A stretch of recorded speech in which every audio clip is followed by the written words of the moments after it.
केंद्र सरकारतर्फे आयोजित विकसित भारत संकल्प यात्रा अमरावती जिल्ह्याच्या चिखलदऱ्यातील मेहरियाम गावात पोहोचली।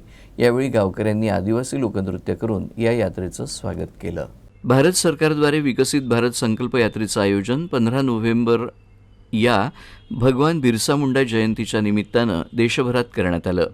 या यात्रेच्या माध्यमातून लोकांना पंचायत समिती, शिक्षण विभाग, महसूल विभाग, वन विभाग, आरोग्य विभाग, कृषी विभाग, पशुसंवर्धन विभाग, एकात्मिक बालविकास विभाग आणि बांधकाम विभाग या प्रत्येक विभागातून लोकांना मिळणाऱ्या योजनांबद्दल माहिती दिली जाते।